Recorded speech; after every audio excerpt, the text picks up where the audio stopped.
beautiful humans. Welcome to the Mental Wellness Wake-Up Show, a weekly podcast where growth-minded, creative people come to learn tips and tools from psychology, spirituality, and improvisation that create lasting well-being. I'm your host, mental wellness expert, workshop leader, improviser, therapist, and coach, Dawn McMillan. Let's get to it. So what I want to talk about today is, but does it work though? I'm taking a course, and you will probably hear me say that a lot. Learning is probably my favorite thing to do, so I'm always taking a course. So I'm taking a course, and the instructor spoke about the idea that there isn't really right and wrong. There's just, does this work in favor of what it is that you say that you're trying to create? So for example, if I want to create joy and peace in my environment, does it work for me to scream at my children and call them names? So it's a good framework. And one of the reasons that I really liked that framework about thinking less about right or wrong and more about does this actually work is because of my training in acceptance and commitment therapy. Workability is the primary measurement of what is worth doing. So acceptance is radically allowing what already exists to be rather than aligning, agreeing, resisting, or reacting. Commitment, committing to taking actions in alignment with your values. And then that's where we get with the workability. So if I value being a good collaborator to my coworkers, and then I start withholding information from them, then I'm not taking valued action. I'm not taking action in accordance with my values. I am taking action in opposition to my values, and that will never work. I don't think it's very hard to look around the world and see a disconnect between what people say they value, what's important to them, and the way that they behave, because the behavior is in contradiction to the stated value. And you don't have to sit here and judge people like, oh, those people. To quote Michael Jackson, let's start with the man in the mirror. I personally would be a little disturbed if I saw a man in my mirror, but that's another story. So we want to work on workability. We want to work on workability. Getting caught up in right and wrong and good and bad gets us solidly in the realm of judgment and criticism, moralizing. And so the pushback here might be, well, there is good and bad, and I have a moral code that I've been given by my religion, my ethics, my philosophy, and I'm going to live by that. I invite you to consider what the values that those rules are trying to impart to you. Why does your religion or your philosophy or your introspection tell you to not murder people? Like, what's the value underneath that? And can you take action in accordance with that value? So rather than this is good and this is bad, this is the value. Does this work in service of that value, or does it work in opposition to that value?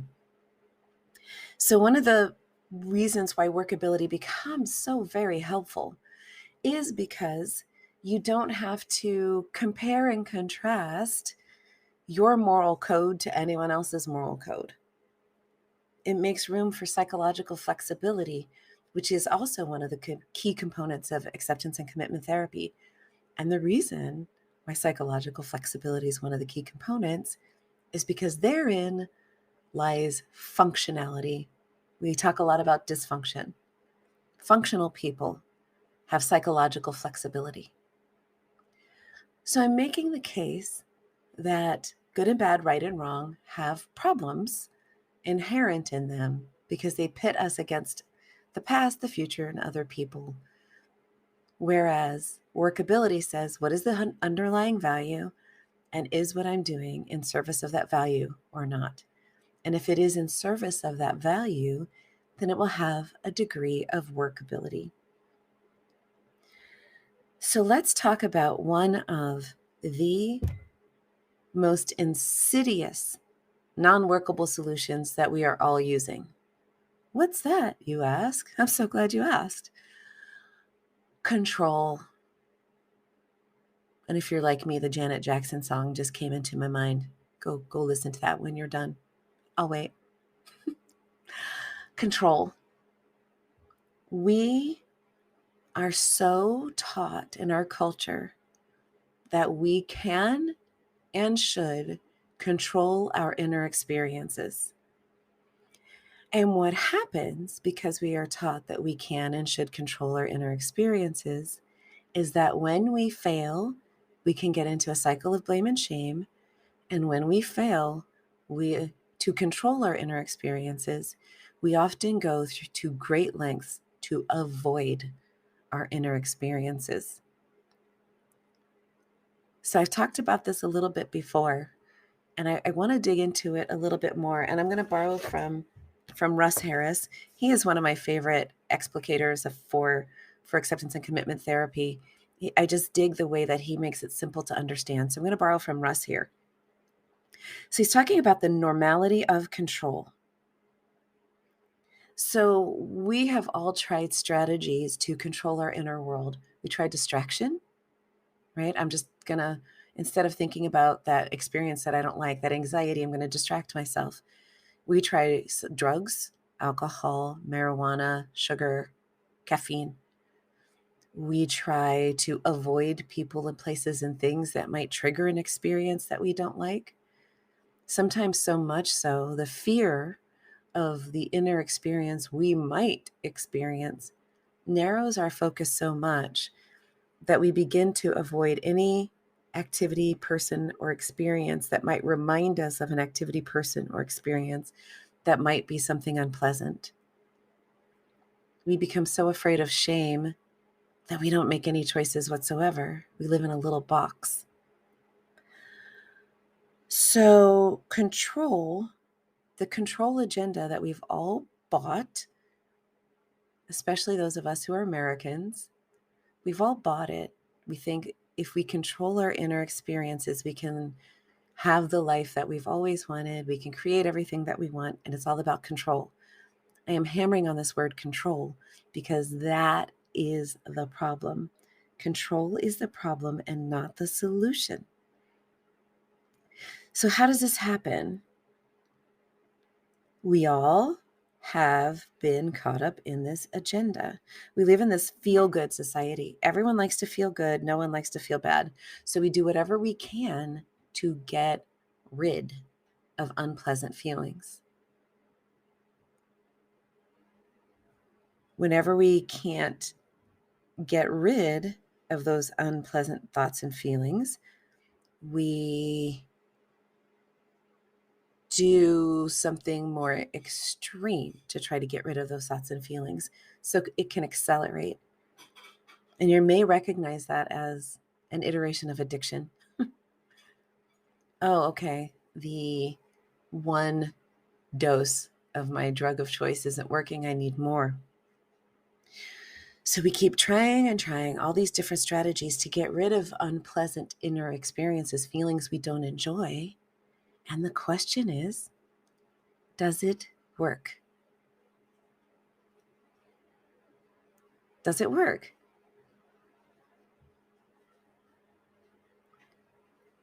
And what happens is we begin to increase our suffering because of our obsession with trying to control our inner experiences. And there are 4 reasons why we do that. We've all bought into this happiness trap. We've bought into the myth that humans are naturally happy and we should feel good most of the time. If you look at an emotion wheel or an emotion chart, just notice how many of them are in the feel good, here the air quotes category, and how many are not. So 2, because the things we do to control our feelings often do work in the short term. So if I am feeling anxious and I smoke a joint, then yeah, I stop feeling anxious for a little while. And so that becomes self-reinforcing. The strategy does work. If I'm feeling angry and I stuff a Snickers in my face, the sugar rush, the flavor of the sugar, the intensity of that experience does distract me from my anger for a little while. The third reason why we keep using these control strategies to try to stop ourselves from having inner experiences that we don't like is that we think they're working for other people.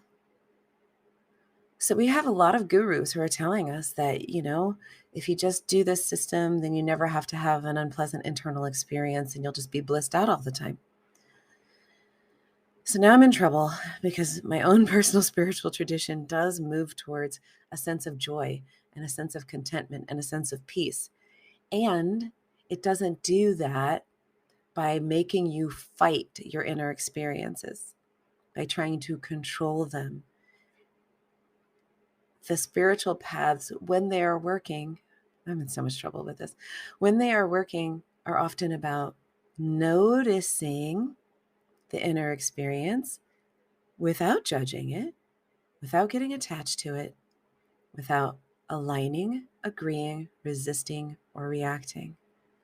When you were in meditation and your thought comes up about the fight you wished you'd had with your coworker last week, all the things you wished you had said, you don't try to suppress it. You don't try to get rid of it. You don't shame that thought. You watch it float by like clouds in the sky. And in so being, in that state of I am the sky and my thoughts are the clouds floating by, you do reach a sense of serenity and contentment, peace, and possibly joy. That is a different experience than happiness that we're chasing, which in the world, according to Dawn, and this is a fairly well-informed opinion, is on the excitement spectrum. Happiness is about, I feel really some version of excited because something is going on the way that I prefer. Whereas joy is a state of being that transcends and includes happiness sometimes, and transcends and includes other states of being as well. So, one, we've fallen into a happiness trap. We think that we are happy all the time. Two, sometimes the control agenda does work. If you're in a good mood, if things are going your way, you're well rested, you had a great meal, the birds are singing, the sun is shining, you're getting compliments on your outfit, yeah, that control agenda is going to work for you. And then we look around and everyone else seems to have it together. I got sucked into a doom scroll. It wasn't really a doom scroll because it wasn't too bad, but I was just scrolling, seeing nothing that I particularly valued seeing, but just scrolling.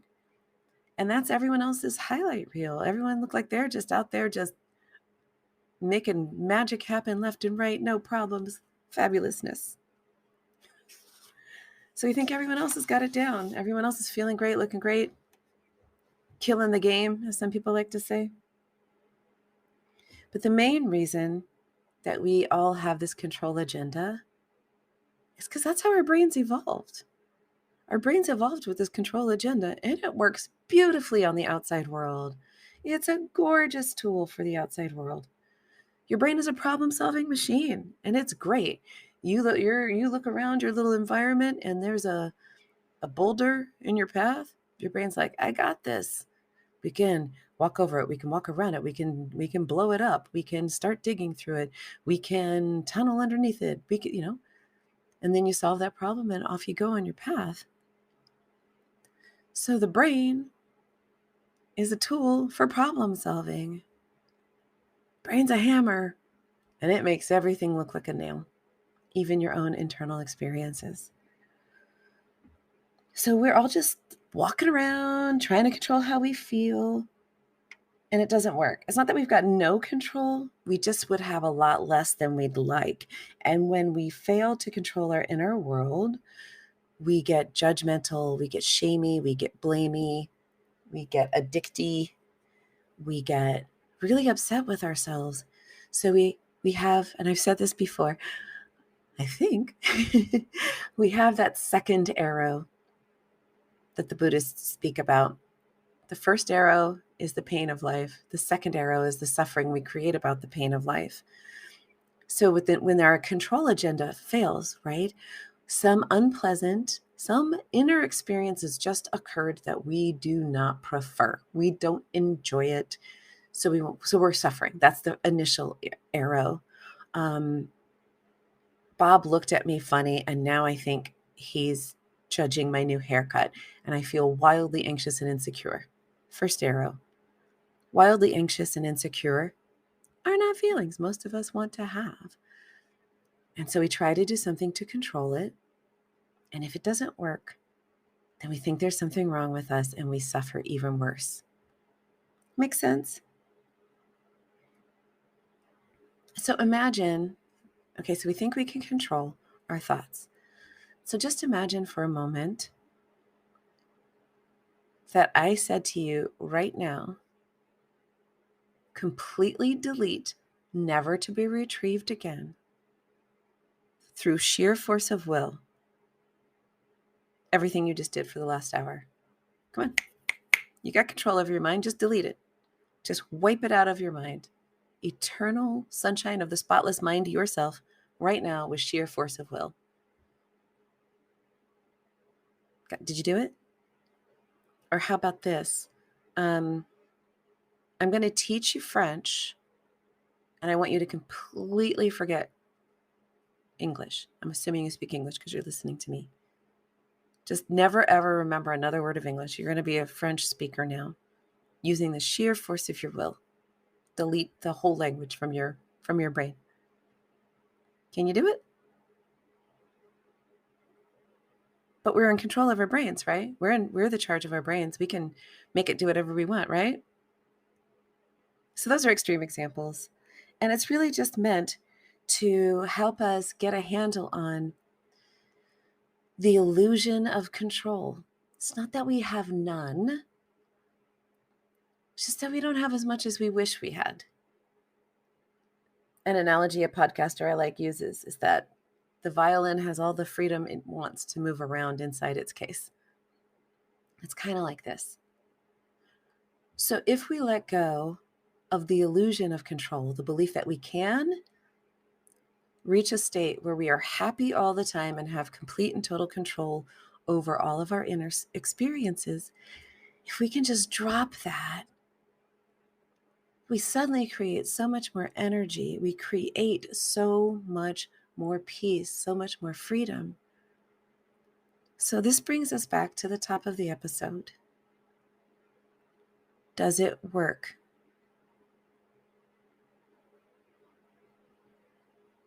Lots of people grew up being spanked, or maybe some people still spank their children. And research has shown that children who are spanked are not any better behaved than children who are not. Ultimately, they have the same amount of acting out. And there are side effects for spanking that can be detrimental to the parent-child relationship and the child's own emotional development. So the question is, does it work? In the short term, it does. But does it work over time? Does it work in the way that creates what it is that you want to create? If your goal is simply to control in the moment, then yeah, a lot of our strategies do work. If I'm feeling anxious and I eat a cookie, that strategy does work in the short term. But what happens, 3 minutes later when the cookie's done? I haven't solved the actual problem. I'm probably feeling that feeling that I had is just suppressed a tiny little bit. And now I have I can't believe I just shoved a cookie in my face that I barely tasted because I was eating emotionally instead of mindfully. So the question is, but does it work though? And if the answer is yes, it works in the short term and the long term in a peaceful, joyful way, then by golly, keep doing it. But if the answer to, but does it work though, is, well, sometimes under certain conditions, and maybe if I just tried a whole lot harder, then maybe reconsider that the control agenda isn't serving us nearly as well as we might like. But does it work, though? So stepping outside the field of right or wrong, is that Rumi or Hafiz? I think it's Rumi. There's a field outside of right and wrong. And for me, for this episode right now, I'm suggesting that that field is made up of what are my true values? And is what I'm doing working in service of those true values? And if it's not working, can I let it go? Can I stop the struggle? Can I stop the reacting and the resisting and the aligning and the agreeing with strategies that are not serving me? So I hope this was helpful. Or if not helpful, at least thought-provoking. This is one of those aspects of acceptance and commitment therapy that can be very difficult to get across and to allow and accept. And when you are at a certain point of, I just don't want to do it the way I've been doing it anymore, sometimes it takes that before we're willing to give up on the happiness all the time idea, at least in the way that our culture has shown it to us. So consider if you stop trying to control your inner experiences and maybe instead worked on accepting that they have already occurred, acknowledge that they're there, and then commit to taking the valued action that serves your life better. Okay. Thanks for listening.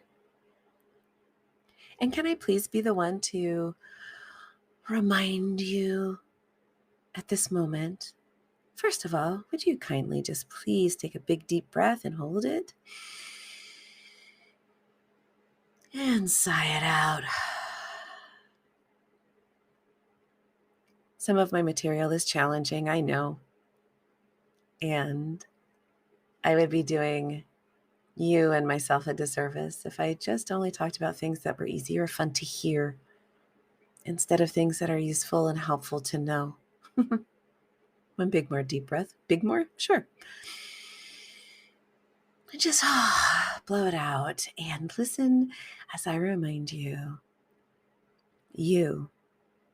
yes, you are whole, perfect, and complete, just the way you are.